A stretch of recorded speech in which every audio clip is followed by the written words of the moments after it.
When autism and ADHD come together, there's often a bit of a challenge between needing structure and routine on the one hand and hating it on the other hand. So whether you have AuDHD or you're just curious about this neurotype or there's someone in your life who has it, in this video I'm going to talk a little bit about my experiences over the past few years to give you some sense of why it can be so hard to function with this combination of autism and ADHD, and if this is you, why you should give yourself a little bit of grace about it. If you're new here, hi, my name is Avery, and I help justice-aligned, neurodivergent, and nerdy humans to cultivate ease and self-trust for growing into our emerging future. I have autism and ADHD, and one of the first things that I thought about when I, came to understand my own combination of these two things, and when I was kind of thinking about what it means to have both of these neurotypes in a sort of blended format, a blended neurotype, one of the first things that I thought about is this conflict between, an autistic, sort of stereotypical autistic presentation. You tend to think about somebody who needs things to be the same, needs things to be routine, needs to have structure. When you think about ADHD, you think about the need for novelty, not to get bored, to be able to do things that are kind of impulsive or free form and flowing.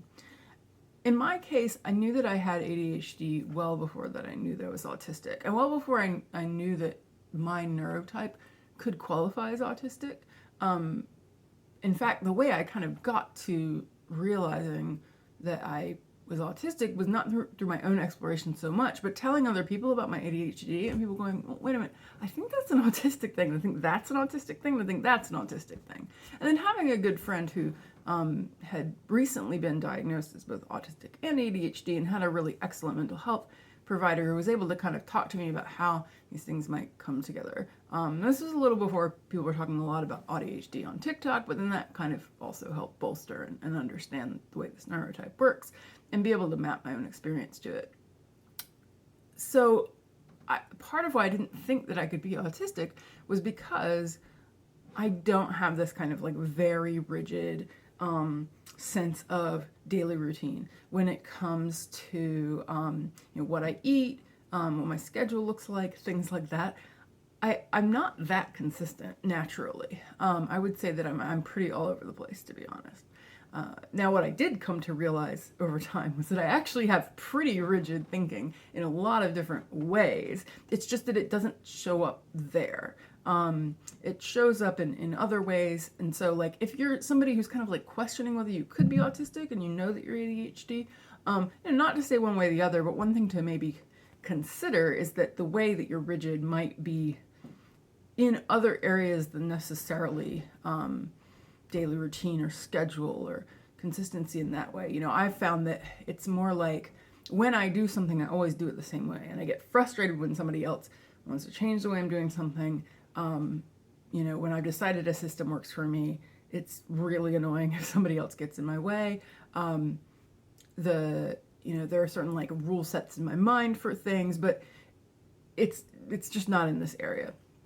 That said, though, it wasn't until I left my full-time job in March of 2021 that I realized, oh shoot, I actually do need some structure and routine, and it actually was serving me in a way that I didn't notice. So, I had pretty much gone through college, I went to law school for international human rights, which I did in like 2 years. Normally law school is a 3-year thing. I did it in a little over 2 years, like cramming in as much coursework as possible. I was working 2 jobs. You're not even supposed to work in law school. You're not allowed to work, which is real classist. So I just worked under the table because I needed to eat, it turns out. And then went from law school to I graduated in 2009, and it was really hard to find a job. And so I did have periods. I had that period for I guess I was fully unemployed for maybe 6 months, and then I had a part-time job, and it took me about a year to find a full-time job. So I had that year, and I had another year at one point in between full-time jobs where it took a whole year to find another job. And now that I look back and think of those periods, I'm like, oh yeah, I was like really all over the place when I didn't have a work schedule. You know, I just like, it was where I think the kind of ADHD problem of, you know, this like laziness, which we know is not true, but this feeling of like, why can't I just get it together? You know, why am I so lazy? Like, why can't I apply to, you know, 5, 10, 15 jobs a week? This should be an easy, standardizable process. I should be able to just do it. And I was just like, I would like take so much, you know, effort to get my brain to get focused, to get going, to do the thing and apply to jobs. And I would feel very guilty about the number I was applying to. And especially, you know, in a time where you really had to apply to hundreds of jobs to get one interview. It was really like stressing me out. Contrast with times when I had a full-time job. And so like, other than those 2 periods, I pretty much worked for a decade through full-time jobs, first commuting to an office and then eventually from home. And, you know, I had a pretty consistent schedule. I had to be at work pretty early, leave pretty late. Not, you know, it was nonprofits. It was not like a Wall Street job, but nonetheless, you know, it wasn't very healthy because I was spending 6 hours a day commuting. But, you know, so I really just like woke up, you know, ate as I walked to the train, went to work, ate lunch while I worked, got on a train again, ate on the train, got home and fell asleep, right? There was nothing else in my life. Spent the weekends like trying to catch up on chores and sleep, and I just didn't have a social life. So I'm not saying that's healthy. It's definitely not. But nonetheless, that kind of like going to a place every day, I think probably did have some positive impact. I did struggle, don't get me wrong, with executive function at work, and I had one job that I, you know, really did not go well because of that. And then when I shifted to kind of a hybrid schedule and eventually to just working from home, it was, you know, a similar kind of situation where I still had calls, I still had, you know, things I needed to be doing. And so that kept me more or less on track. At the same time, I hated having to do stuff, right? Like I always have had resistance to anything that feels like effort. And I think this is a common thing. A lot of folks are talking about PDA autism, which is a profile that is particularly unique, persistent demand for autonomy is what that stands for. And this is folks where any kind of like feeling of demand, whether that's coming from outside or from inside, can lead to resistance. If it feels like you have to do something, you don't want to do it. So there's been a lot of talk about that, but demand avoidance is a thing that can apply to ADHD and autistic people, regardless of specific kind of profile, across the board at different levels. And I have just found it, for me, effort is just a thing that I resist, that I don't want to do. I think for a long time, I felt kind of immoral about it. I questioned my own quote unquote laziness and, you know, whether, like, why couldn't I just get it together? I felt proud of the times where I was able to just like put forward an effort, even if I didn't like something. And so I built this whole sort of feeling of morality around it. And if this is you, if this is how, you know, if you find yourself kind of feeling this way, and feeling frustrated, like, you know, I even thinking like, you know, 2 years ago, I was working really hard and I was doing something, why can't I get my shit together? It's like, you know, keep in mind that executive function, there's no way to just like muscle through it. You know, sometimes, yes, like sometimes we can get things done just depending on whatever combination, whether it's because we're passionate about it, because you know, it was a day where we had relatively high spoons, because we were burning ourselves out, which is I think often the case. And you know, I know that I looked at people, and so I'm sort of making this video not just for people with ADHD, but maybe for others who maybe wonder like why people in their lives, like it seems like you should just be able to get it together. I remember thinking that about friends, and you know, in retrospect, I'm like, oh shit. But thinking about friends who were, you know, neurodivergent, who would just like seem to be functioning fine, and then were like just sleeping all the time and doing nothing. And I would sit here thinking like, it's not that hard, like just get your shit together. And then lo and behold, like that became me.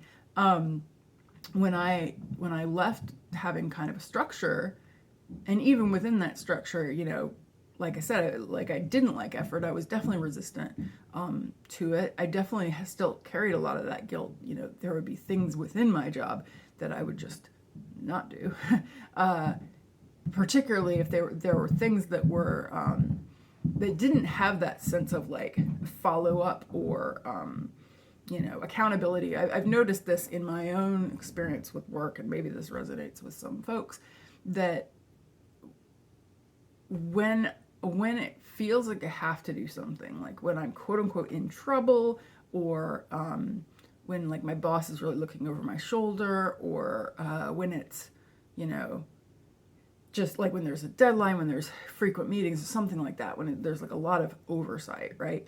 In those times, I tend to do fairly well. And I think this is true with a lot of, you know, folks remember this in school if you had ADHD, where it was like, you know, you're working at the deadline. That's always the kind of ADHD stereotype, is working at the last minute. Because once you have that deadline in front of you, it suddenly becomes like this motivating factor. It's like, okay, I got to do it. But when there's, you know, a lot of time that stretches out before that deadline, it's hard to do so.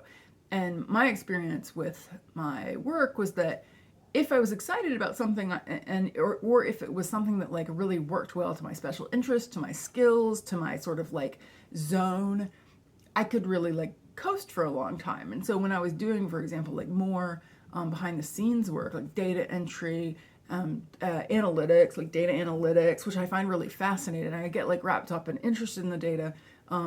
If I was doing like even, you know, some of the, like I love doing ops, like admin stuff. You know, I'm actually like right now I'm looking for a part-time job. So hey, if you know of any leads, let me know. But I'm looking for a part-time job, and I've actually been looking at like operations, admin, data analytics, that kind of stuff. You know, where can I play with spreadsheets basically for 20 hours a week, because like that is a zone that I just get into. And I think it's actually a disservice that we do a lot of times with work, where we consider, you know, certain kinds of work like data entry to be very like entry level, and that you're supposed to kind of move up into a more like often, not always, but like often some trajectories push you towards more management and more sort of like social and more like open-ended and loose type work is considered to be like higher level, and you make more money. And I find that kind of like odd sometimes, because I just think like, actually, you know, if you really have a lot of expertise and a lot of like talent in this like behind the scenes kind of work, then why wouldn't that be something that you can grow in?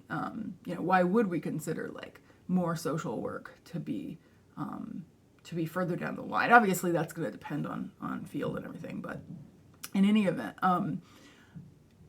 you know, I found that as I became more, you know, moved up in like more managerial positions, that I would end up doing a lot of like focus on the kinds of work that was like systems and processes, and still felt very like that kind of brain.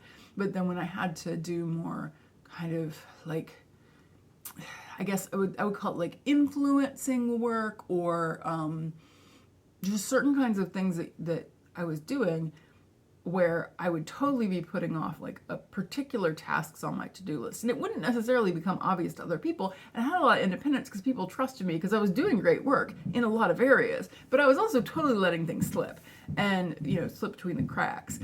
And I didn't, and this is like, I think one of the main points that I want to make here is that you know, it's really hard, I think, to ask for oversight, or like to ask for more demands to be placed on you, because the felt experience of it is not pleasant. I don't enjoy it. You know, I think my ADHD side especially, not that they're separate, but like that, you know, flavor in the alchemical mix of AuDHD, I think my ADHD side really like rebels against and is frustrated by that sense of like, you have to do something that's boring, or, you know, gets annoyed when it feels like something is like grunt work. But funnily enough, right, the kinds of stuff like data entry that I don't consider grunt, like most people consider a lot of the stuff I love grunt work, and it's like flipped.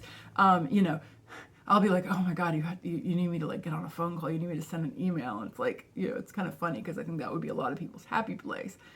And it's why I think like neurodiversity at work is so important to acknowledge, that like we could all be happy if we all just like fit into our own zones. But in any event, and that's something that I've noticed, is that it's really hard to ask to be, watched more, because that doesn't necessarily feel good, and it doesn't. It also isn't necessarily like, I enjoy being solo, right? I enjoy doing independent work. I don't enjoy like having to be checking in with my boss constantly. I also like my, as an autistic person, like I do really like to do things my own way. And so I don't particularly want to be, I've had times where like I was under a performance review or something, and every time I've been kind of quote unquote in trouble or under a review, it always, like, that's when the rubber meets the road, and that's when it becomes sort of like dire. And I always step up to the plate, and my bosses are always like, holy shit, like I've never seen somebody so good at taking feedback, or so, kind of like, most people would have cut and run. Like, I can't believe the way you like show up and meet the performance plan or whatever. And like, yeah, because the performance plan is like usually very structured, like do this, do this, do that. And I'm like, all right, like these are the things. And there's a huge consequence, get fired. And so, I think the dopamine reaction is like, all right, we're checking boxes, we're doing it. But when it's day in, day out, sort of you trust that you're not going to lose your job, you trust that you're doing fine, that's when I think it can get really hard with an AuDHD neurotype. If it's not the kind of work that you're passionate about, if it's not the kind of work that like flows well with your brain, those are the things that start to fall by the wayside. And when I left my my full-time job and I decided to start this business, I kind of went through a series of different like ways of trying to handle the fact that I didn't have that structure anymore. That I was really excited at first to be like, holy shit, I can just like make up my whole schedule. I can control my days. It felt really good to be like, I'm not like this kind of anti-capitalist, like it's not like quote unquote the man telling me to work, this many hours. I was like very passionate, and I still am about, 40 hours is too many. And the importance of rest and the importance of like following our body's cycles is something I've talked about on this channel. I'll continue to talk about, because I do think it's very important. And I do think like following our rhythms and cycles is incredibly important. And and it can be, helpful sometimes to have like guardrails, to have structure in place. And what I've noticed is that when I've tried to impose different kinds of structures, it's really hard for my brain to believe that it's real, right? It's really hard for my brain, and I think a lot of us have had this experience. And if you don't have this neurotype, just know that like the way it often works is that it's very hard to trick your brain into believing that something is a deadline when it's not a deadline. That's why it's so helpful for folks with ADHD to have, quote unquote accountability buddies, which I kind of hate. Like I never wanted to be an accountability buddy. But I get why it's useful, or body doubling, which is the practice of showing up to work together, like co-working, or, both being on, maybe it's a Zoom if it's virtual and you're both doing your own work, but it's like you're in the same space and you both know you're doing work. It can be helpful for ADHD people to like have a specific space that they do work in, anything that kind of like pushes your brain into that feeling can be supportive, whether it's AuDHD or just ADHD on its own, can be really supportive. But it also, it also feels gross. And so I think like I've tried, some of the things I've tried include like for a while I was doing a rotating weekends thing where I just like worked 3 to 4 days, and then whenever my body felt ready for a rest, I would rest. I tried that for a while. I noticed that I wasn't really taking weekends. I tried, even more free form, like with human design. I really have tried kind of like, let's just follow the sacral response and where I feel called. But one thing I've noticed, and I've heard this a lot from folks who are sacral authority in human design, who also have a similar neurotype to mine. I've heard a lot that, and particularly with autistic folks in general, that it is challenging because often with autism, our relationship with our bodies, even if we have healed and reclaimed it to some extent, it can still be tough to know, what is the what really is like a sacral response? What is a tug? You know, what like feels like joy? You start, and I realize, I know how human design we respond to this, but your autistic brain can easily start analyzing kind of like, is this the right thing? Or what am I doing? And so that's like, I think the way that the two can kind of come together is that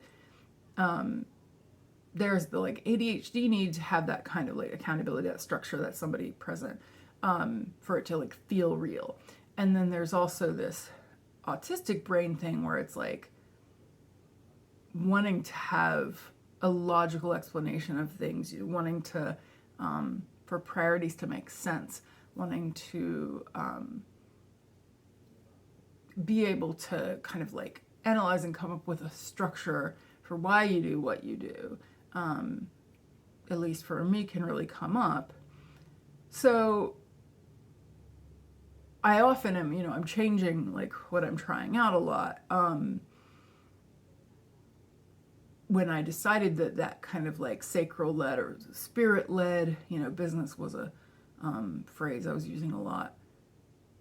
When I realized that was just like, it was not totally working, because I would get pulled in a particular direction, but then I go somewhere else, and it was just like, okay, I think I need some structure, even though it feels kind of artificial. I've been trying for a while using planetary days. I have a video about that on this channel that I'll try to remember to put up there if you want to check it out. And that's been working out better than some things, having planetary days. But there's still this like sense of, is it really urgent? Is it really important?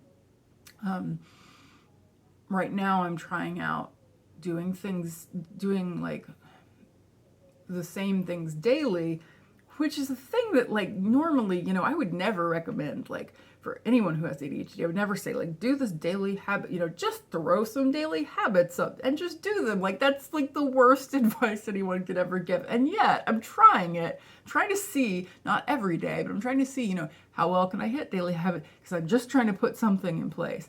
And so as I'm looking for a part-time job, like I think something that I'm noticing is that I would love to have a really flexible schedule. I would still love to have a really flexible schedule, ideally. But even if I can't find that, I think that there is something to having that sense of like, you have to do it. And it's frustrating, it's annoying, and it's hard because, I think I would love to have this full-time business, to like have it be my only thing. I was trying to like put my whole self into it and make it work. But being an AuDHD entrepreneur, like, and being the only person who's responsible for a lot of different kinds of things, including a lot of different kinds of things you probably don't want to do, it can just be hard to get any momentum. And that is sort of what I found. That particularly when no single task or single project feels critical, but when you're just trying to build something, whether it's a business, whether it's a project, whether it's a area of life you want to improve, when you're just trying to build something up, and there's lots of different ways you could do it and lots of different options, and none of them is a like, this is the thing I have to do by this date, it's very easy to change your mind. And it's very easy to talk yourself out of it or change it to something else, or just have this feeling of like, but I don't wanna, because I don't have to. And so that kind of like obstinance and resistance to effort, I have to admit that it can sometimes get in my own way, even though I just really don't want to have a moral feeling about effort or a moral feeling about good job, you've done it right if you adhere to structure, because I know that can be harmful, and that can really lead down a path of quite a lot of trauma. So I don't have an answer here, but these are just some of the things that I've noticed, that if you are somebody who is AuDHD, that you might have noticed too. I'd love to hear in the comments below what your experience has been like. If you have any questions or things that you're kind of thinking through in this area that you'd like to chat about. And then if you have folks in your life who have AuDHD, then maybe this gives you a little bit of insight into what it's like. You know, we haven't been like super, you know, scientific and like here's how the symptoms map to things. But hopefully this little storytelling perspective gives you a little bit of an idea. And if you have questions as well, leave them in the comments below. I have a newsletter. Please check it out down below. It's the best place to stay in touch with me, to know when I'm doing new YouTube, but also when I'm doing stuff on the blog. I try to do things in multiple different formats and modalities because I do like to serve neurodivergent folks, and we all have different learning styles.